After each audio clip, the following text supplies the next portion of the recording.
Welcome to the channel. It's me, Russ, and it's about time to go.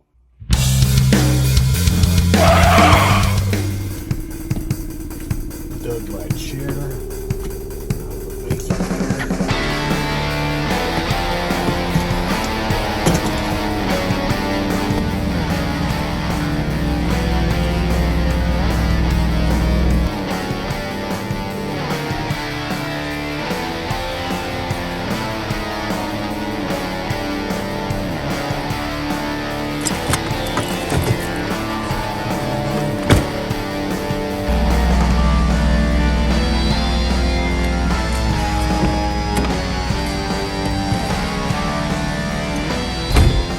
Rainy morning in the Pacific Northwest.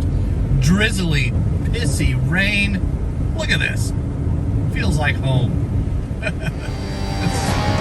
what it's.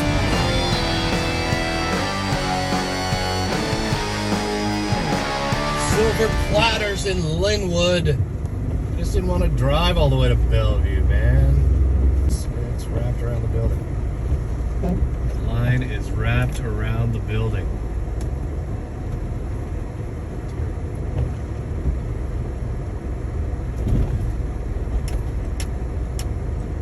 Huddled.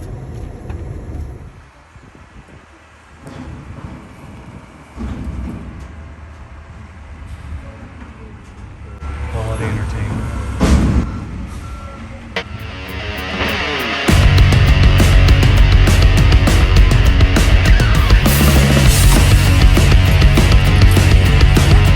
This is how Silver Platters does the Black Friday thing, which is great. Instead of standing around in the cold. So that's how Record Store Day works here, is they hand out a list. This guy's got lists. And then based on your number in line, I was number 29 today, you're handed the list, and then you can check off what you want, right? The records you want to buy.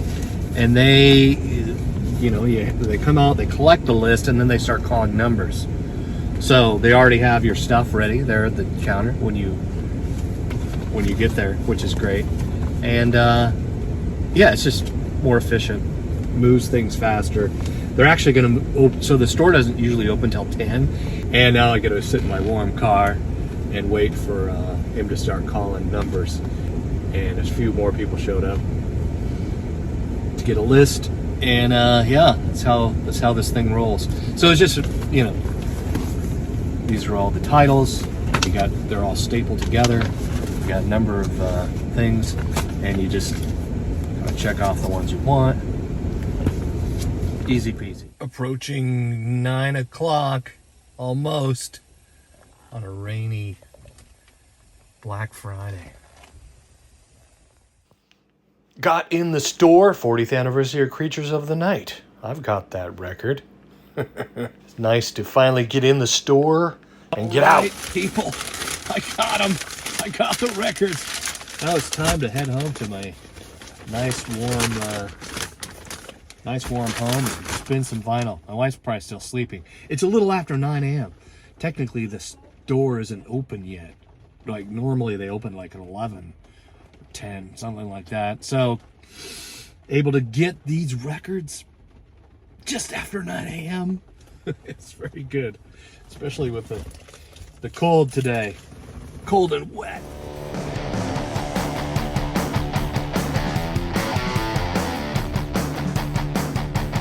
And I'm back.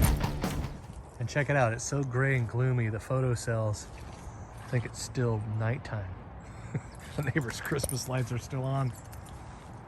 The lights over the pond here are still on. Yeah, it's the gloom time, man. It's so cloudy, it's kind of dark. And how do we combat the darkness and the gloom here when it starts to get into this season? I believe that art is if you take a black canvas and you put it across a big light and you punch holes in it, I think that's what creativity, that's what art is. Whether it's creating art or consuming art, I mean, that's some of it. I think that's beautiful way to put it. Sometimes life can feel like an existential nightmare, and art a gift that God gave us to, bring the light through that canvas. Just little pieces like that. Waited to listen to some of these records before I wanted to break them out and show you what I got for Record Store Day, Black Friday. Didn't participate in Record Store Day, Black Friday last year because we didn't really have any money. This year's we're very grateful and thankful for all the things that I've been able to do through the app, right? Gig work, TaskRabbit. It's just been really great for myself and my wife and this season of life moving forward. So another way we combat the darkness and gloom is, especially this time of year, is Christmas music. Ha! But I'm going to get to that later. All right? See? Distracted you. I wanted to share my favorite 2 records first. Why not? And the one that I got up early for, which is, these are both. So I want to share a little story about the history of media a little bit and some of my experience with it. So in the early 2000s, Napster became a thing, and LimeWire, and these, right? I mean, it just turned the record industry upside down. And it's interesting, the history of it, because when music became digital, when CDs were created, they didn't really realize the implications of that when it came to the internet, right? Moving forward. Once you can turn sound into ones and zeros and make it a digital shareable thing, that thing is going to break out of these little silver discs. And the good thing, I think, about Napster and LimeWire back in the day was all the really cool stuff that you didn't get to hear because of record companies and some of this, shadowing and keeping things undercover. And so this album, some of this was floating around back in the day, and it's all over YouTube. But this is the official release. Newly restored early recordings of the 2 music legends. So Janis Joplin and Norma here. And his last name starts with a K. All right, and he's a great guitarist. But this is Janis Joplin at 21 years old, and these are the legendary typewriter tapes. And you can hear. So the story is that she came over for like a rehearsal with him, and they were. This is her voice at 21 years old, and it is amazing. Is it the greatest sounding recording of Janis Joplin?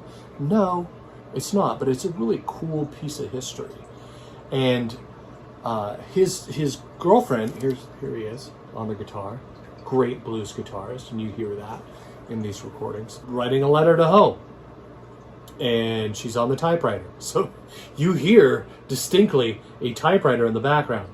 It's not an artsy thing, right? It's not some, hey, let's keep time with a typewriter. That'll be different. No, she was actually writing a letter in the background while they were doing this rehearsal. And this recording is from 1964. Janis left us way too early at 27. So doing the math, she was either 20 or 21 when this was recorded. This picture of her is amazing. There's a lot of cool photos besides these 2, right? There's a bunch of them inside the sleeve here. And it's a bootleg, basically, right? A lot of this bootleg stuff hit the internet back in the day.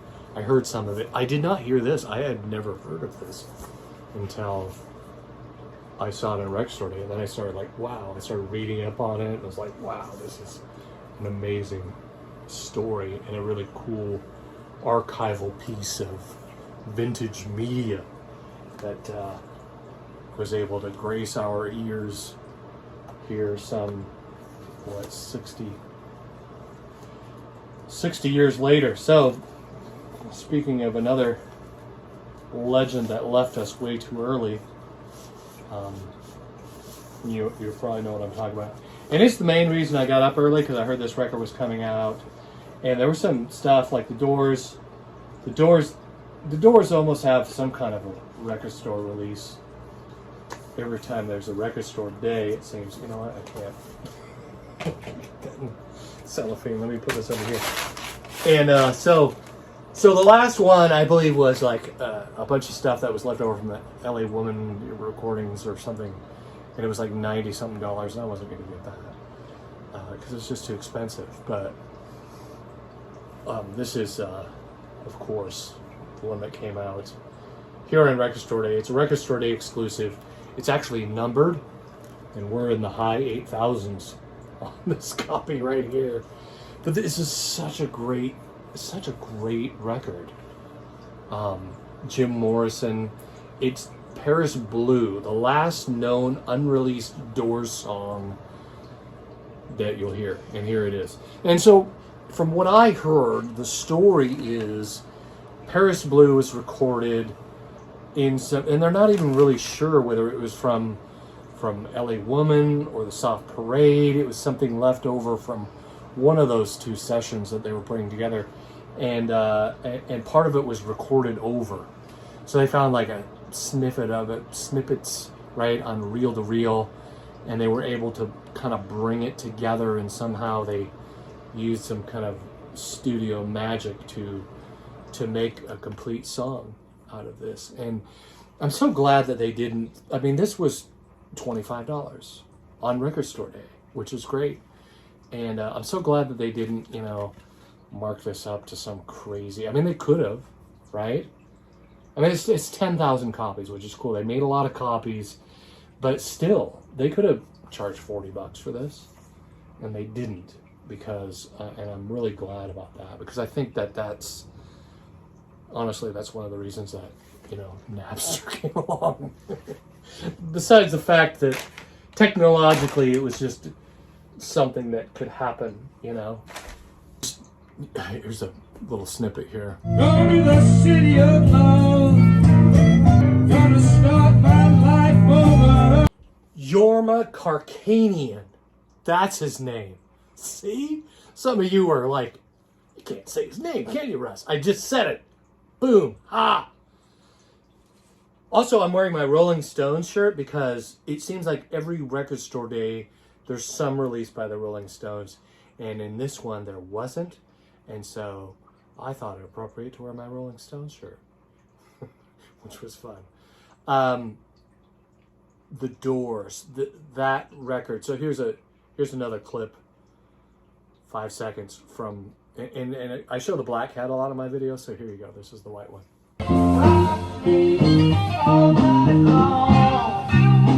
Anyway, back to the Doors. All right, this is a cool photo of Jim Morrison getting his cigar lit by Albert King, who's on the side two is Jim's introduction, and him and Albert on guitar. It's just amazing.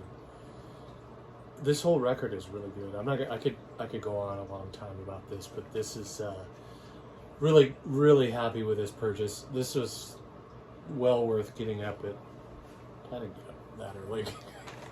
Some people were there like from 3 in the morning, 5 in the morning. Like, holy smokes.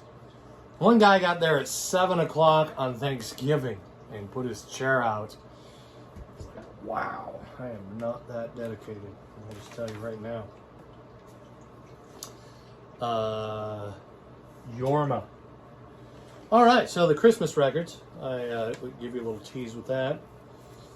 So we got a couple of Christmas records. You might have saw them on the list. Dee Snider with Lizzie Hale. I really like this song, and it's basically the same song 4 times. So there's the album version and there's an instrumental. So it's a couple of different versions of the same song. But I like the song.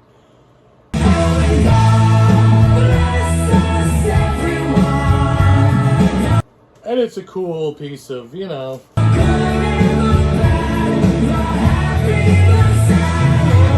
put it in this because this is going to hold a lot better, but This is cool, red vinyl, like that.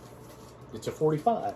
It came in a paper, like one of those garbage paper sleeves. Like, come on, man. What is this? What does it take to put a poly sleeve on these things? An extra 20, 30 cents? Like, really? 45 RPMs. Let's go through the 45, shall we? Got some 45s today. And two of them are Christmas music. This is David Bowie and Bing Crosby. And then there's a Bing song on the other side. I love this song too. It's a really cool, you know, just very, if there's anything about Christmas that stirs those affections towards a light in the darkness, you know. Theologically, it's interesting that the early theologians made this big celebration holiday Christmas around the equinox, right? Because that is the darkest. It's the darkest time in Europe, at least Europe here in the, you know, us Westerners and or Northerners, whatever you want to call us, the Northern Hemisphere up here. I know the Earth tilts on an axis. You can go off on me in the comments section. But you know what I'm saying, right? In Europe, Asia, the Middle East, winter, as it is here in the Seattle area, is the darkest time. And the equinox in December is I mean, here in the Seattle area, it's light for like 5 hours, 4.5, something like that, during the equinox. So, and the funny thing is that the Christ story about Jesus coming in, right? God comes into human flesh and is born. That happened more than likely in the spring, just based on the accounts of the thing, right? Historically, the shepherds were in the hills, right? That's a big part of the story. Shepherds weren't in the hills in the winter, all right? They were in the hills in the spring. So it's just a really cool storytelling that there's a light in the darkness that comes. And this song, I mean, it's just a couple of generations. So you got, you know, old school Bing Crosby from like the 40s and David Bowie, you know, this younger generation that was coming up during the time. This is recorded like 1977. 1977's Christmas special, and Bing was kind of going. There were some interviews that Bowie did with, you know, that he was asked about it, and he's like, yeah, he asked my name like 3 or 4 times. I wasn't sure what it was, but that's kind of cool that as Bing's light was dimming and as he was, you know, autumn and winter was setting on his life, you know, Bowie was coming up. Both these men are just amazing artists. David Bowie left us too early due to cancer at 59. That's only 5 years older than I am now. And wrote that album Black Star, which is like he knew it was coming. He didn't share it with the public. That's a whole other story I could go on and on about. But that album is an amazing piece of art. I mean, the guy basically set his own eulogy to music, which is really interesting. Anyway, these two men, amazing. Which brings us to the next 45. This is EP. This is David Bowie. This is some other stuff that came out. Love is Lost. This is extra stuff that was from the Next Day album that was released in 2013. And it was the first album that Bowie had released in like 10 years. In 2004, he had a heart attack. And we just don't know a lot about his story. But the man facing his own mortality in coming up with some of this art, I really like this record too. My wife and I spun this. And Record Store Day. That's another one, right? Bowie's always got, right? Record Store Day, there's always a Bowie thing. But this is really cool. First time on vinyl. Official Bowie. It's got the official Bowie deal going on. So you know it's not a bootleg. Like, I don't know if that's still a thing. All right, no, this is a 45. Is this a 40? Gosh, I can't even remember. It is 45. Rare 4-track, 45 RPM EP, out of print for 35 years on 10-inch red. This is the iconic, celebrating 35th anniversary of Motley Crue's iconic 1987 album Girls, Girls, Girls. So you have, I don't know the history behind this. I'm a fan of Motley Crue. It's Motley Crue 10-inch. And it is on red vinyl. You're All I Need, Wild Side. We got Home Sweet Home, Looks That Kill. Ironically, the song Girls, Girls, Girls is not on this. But, so yeah, we spun this record. It's on this cool red color on 45. And you know what? I'm a big fan of Motley Crue. I like Nikki Sixx. This record doesn't sound great, man. It just doesn't. Sorry, it just sounds like... I mean, it's got 4 songs on it, and I paid, I don't know, $20. I mean, it's cool as a Motley Crue collector. It's kind of cool, but it sounds like shit. And so does this. I'll be honest. These tapes, I'm a tape guy.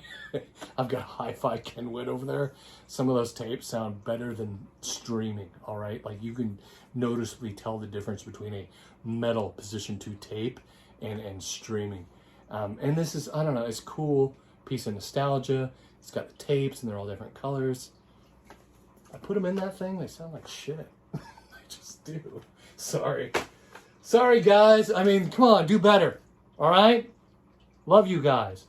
Love Nikki Sixx. I've read all his books, including his newest one, The First 21. And, you know, I'm not even an audiophile. Like, this whole system in my living room is less than $500. It really is. I have an old 1981 Techniques that's been rebuilt and greased and all that. And I can tell the difference. This sounds like garbage. For a 45 that, sorry guys. But it's kind of cool. I got it. You know, I'm a collector, whatever. Anyway. What? I coughed. Oh, did you? Thought you were laughing / scoffing. No. I coughed. She is not going to disrespect Motley Crue. I'm not disrespecting Motley Crue. I really want them to do better. You want to put media out there in the world for us collector types? Come on, man. Come on. Come on, guys. You can do better. I love your music. I'm a big fan. Grew up with this stuff. It is the soundtrack of my crazy youth. Let's give us something that we can drop a needle to that doesn't sound like shit. Okay? Thelonious Monk. Let's get into some jazz. I freaking love this guy. We haven't spun this one yet. My heart almost like exploded when I listened to Doors, that Doors record. Like, oh my god, they're so good. This song too, I'm going back to this. I remember George Thorogood got a big hit for George Thorogood covering this Who Do You Love with Albert King and Jim Morrison singing Who Do You Love? If you know George Thorogood, you know that song, Who Do You Love?